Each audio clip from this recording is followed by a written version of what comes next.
శ్రామిక మహిళా దినోత్సవాన్ని పురస్కరించుకుని ఆదిలాబాద్ జిల్లాలో భారీ సభకు రంగం సిద్ధమైంది. ఆదివాసీ మహిళా సంఘం తుడుందెబ్బ ఆధ్వర్యంలో ఈ వేడుకలను ఘనంగా నిర్వహించనున్నట్లు ఆ సంఘం నేతలు పిలుపునిచ్చారు. ఆదిలాబాద్ జిల్లా కేంద్రంలోని కొమరంభీం కాలనీలో మార్చి 8న నిర్వహించ తలపెట్టిన ఈ సభపై సన్నాహక సమావేశం జరిగింది. ఈ సందర్భంగా తుడుందెబ్బ జిల్లా అధ్యక్షులు పెందూరు దాదిరావు, మహిళా సంఘం జిల్లా అధ్యక్షురాలు గోడెం రేణుక కీలక వ్యాఖ్యలు చేశారు. ఆదివాసీ మహిళల సాధికారత, భద్రత, విద్య, ఆరోగ్యం మరియు మహిళలపై జరుగుతున్న అణచివేతకు వ్యతిరేకంగా ఈ సభలో గలం విప్పనున్నారని తెలిపారు.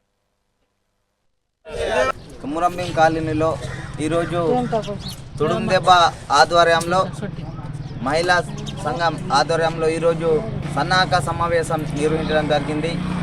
ఏదైతే మార్చి 8న జరుపుకునే అంతర్జాతీయ మహిళా దినోత్సవం ఉన్నదో అంతర్జాతీయ మహిళా దినోత్సవాన్ని విజయవంతం చేయాలని ఈరోజు ఆదిలాబాద్ జిల్లా కేంద్రంలో ఈరోజు కొమరంభీం కాలనీలో మేము నిర్ణయించడం జరిగింది.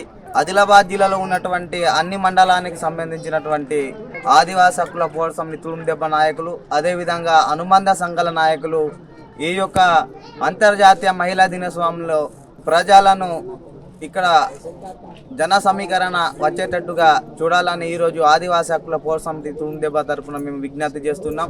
ఎందుకంటే మహిళలు అన్నిటికంటే మహిళలే ఈ భారతదేశంలో గొప్పది. కాబట్టి తప్పకుండా మండలంలో ఇప్పుడిప్పుడే కొత్తగా గెలుపున్నటువంటి సర్పంచులు, కౌన్సిలర్లు వాళ్ళు కూడా ఈ అంతర్జాతీయ మహిళా దినోత్సవం నాడు ఇక్కడ వచ్చి హాజరవ్వాల్సిందిగా మేము ఆదివాసీ హక్కుల పోరాట సమితి తుడుందెబ్బ తరఫున మేము విజ్ఞప్తి. అంతర్జాతీయ మహిళా దినోత్సవాన్ని ఆదిలాబాద్ జిల్లా కొమరంభీం కాలనీలో నిర్వహించడం అనేది జరుగుతుంది.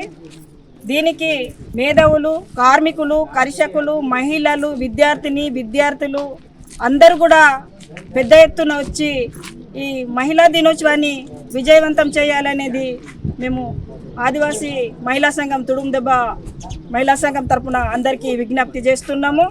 ఎందుకంటే ఇవాళ మహిళ లేనిదే సమాజం లేదు.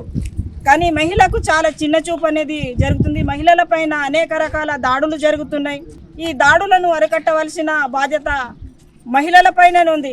ఎందుకంటే ఎప్పటి నుంచో చూసుకుంటూ వస్తున్నాం, పురుష పెత్తనం అనేది చాలా బలంగా ఉన్నది. మనం ఎన్ని రకాల పోరాటాలు చేసినా, ఏం చేసినా ప్రతి రంగంలో ఇవాళ మహిళ ముందుకు పోతుంది. అయినా కానీ మహిళ పైన అణచివేత, చిన్న చూపు అనేది ఉన్నది.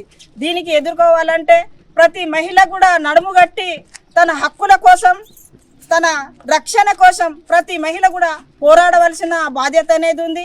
అందుకే ఈ మహిళా దినోత్సవాన్ని మనమందరం కూడా మహిళలము ఏకతాటిపైకి వచ్చి మన మహిళా దినోత్సవాన్ని ఒక పండుగ వాతావరణంలో జరుపుకొని మన హక్కులు సాధించడం కోసం మనం ప్రతి ఒక్కరు కూడా పోరాడాల్సిందిగా నేను కోరుకుంటున్నాను.